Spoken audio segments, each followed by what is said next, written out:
let's get the latest with SABC News Reporter Mlondi Radebe, who is, of course, monitoring weather conditions in KwaZulu Natal for us. Mlondi, a very good afternoon to you. I understand, of course, the Department or Ministry of Transport has actually given out a statement to motorists to comply with travel advisories as well as delay non-essential travel due to severe weather conditions in KwaZulu Natal. Tell us about that, and also tell us about how far, of course, is the KwaZulu Natal Department of Cooperative Governance and Traditional Affairs' efforts in dispatching that aid for those that have been stuck along the N3. Thank you very much, Alicia. We are here in Pietermaritzburg now. We tried to reach the Moy River, but we couldn't reach Moy River as the road was closed. We ended up at Nottingham Road, where we managed to speak to motorists in that area. Sadly enough, because we couldn't cross to the SABC, the reason being there's no network in that area. Also, there's no electricity.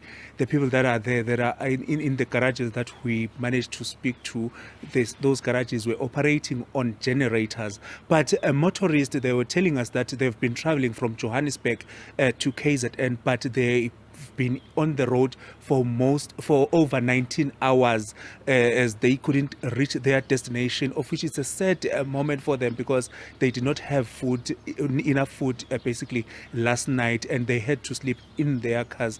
But I'll speak to the Deputy Minister today, Mkhuleko Hlengo of the Department of Transport, who will briefly tell us about the updates in relations to the roads, as well as is there any roads that has been opened so far. Minister, thank you very much for your time. Briefly about the issues in KwaZulu Natal. Thank you very much. Maybe at the outset, let me indicate that we are joined by the Chief Provincial Inspector, and we have got the Acting Regional Manager of SANRAL, because this is a coordinated response to the challenge which is currently facing us, particularly on the N3.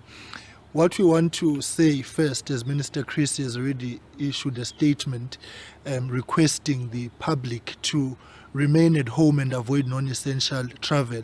That is the premise upon which we are moving from at this point in time, that whilst there is progress that is being made to recover the roads, we are calling on the public to assist the process by staying at home. So the briefing that we have received now here from SANRAL and RTI is that there is significant progress that has been made on the N11, which is going to ensure that there is flow of traffic. There is the intervention of the Army, which are going to be bringing in helicopters, amongst others, to provide food response and evacuation passengers. What we do need to do, obviously, as we open the roads, is that we still need to recover vehicles, some which may now remain stranded, amongst others, commuters and drivers were idling the whole night yesterday. So what we want to check now is whether the progress that is being made will allow for the opening of the roads. So our clarion call to the public is to actually remain at home at this point in time if you've got travel which will place you on the N3 and the other affected roads. Secondly, we want to thank the teams for the good work that they are doing on the ground. RTI and SANRAL, they have been very hands-on, and the other interventions that have taken place through the provincial government, which I have spoken to the acting premier a short while ago, and there will be a provincial cabinet meeting this evening.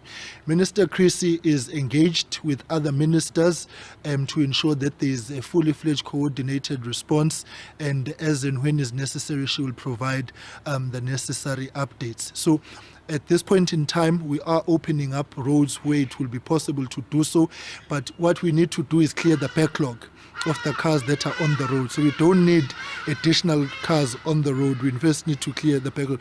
The drivers you were talking to earlier on, they need to be cleared for travel first. So I'm certain that we can be able to engage with RTI now and with SANRAL, who will give progress updates in terms of the work that has been done. But we are quite happy at the work that our entities are doing as the department. And so they've indicated it's N11, which is partially open and allowing for the flow of traffic. Our R34 as well has been opened. Our focus now remains on the N3 and the coordinated response which needs to take place with municipalities. We have to provide some additional support. I've engaged with the Minister of KZN as well, who has indicated that his department will be working with the municipalities. So what we are saying is that there's a fully fledged government response and we continue to improve it as and when developments take place. But the clarion call we are making is that let us not compound the problem with additional traffic on the roads, and we will be now working over the next few hours to clear the backlog on our roads. Minister, how soon can we see the members of the SNDF assisting on those roads? Because especially in R617 Underpack, there's also a backlog there, because that route connects KwaZulu Natal and the Eastern Cape. Well, as we speak now, there is a meeting taking place of the stakeholders, including the Road Traffic Management Corporation, who will be working with the SANDF. We will make announcements in due course about the nature and character of the intervention. However, certain interventions have already taken place by the Army to ensure that we provide urgent responses to those who actually need it. What we want to say, this is a delicate operation. We also must understand that we have found ourselves at this moment at high peak travel. There's a quasi long weekend. People have been traveling. 2 schools closed yesterday, and so our response is to make sure that speedily we get the roads actually open. So our primary focus remains largely those who are on the roads, and so we are really saying that the support that the SNDF will be bringing will be on evacuations through helicopters amongst others to improve capacity, and also we are working with municipalities for landing sites and where people will be housed. The other challenge is that hotels in surrounding areas are actually full because of the nature of the weekend that we are in. So we will be communicating as and when there are developments, but our primary focus at this point in time is to actually say, let us clear the backlog and request that people remain at home. And from here, we are actually proceeding now to Moi River to actually check that the partial openings that we have done, will they enable us to actually have a flow of traffic and get people off the roads and to places of safety.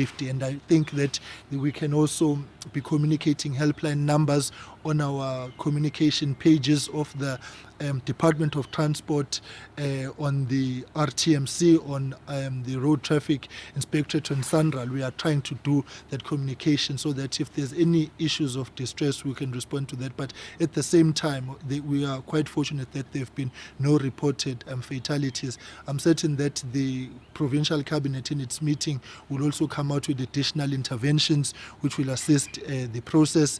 And of course, as I'm saying, is that the Minister of Transport, Minister Chris, is hands-on this matter to make sure that there is a coordinated response insofar as where the Transport Department is responsible. And I'm certain that the coordination that is taking place with other departments is going to yield results. The other concern is that the corridor between Johannesburg and Durban, the N3, which is the economic corridor, most of the time now the trucks are stuck there.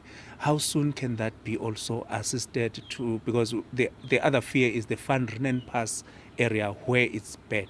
Well, of course, it's a terrible situation, and we're not going to want to speculate at this point in time. It's a delicate operation that we are doing, because even if you remove the snow on the roads remain wet.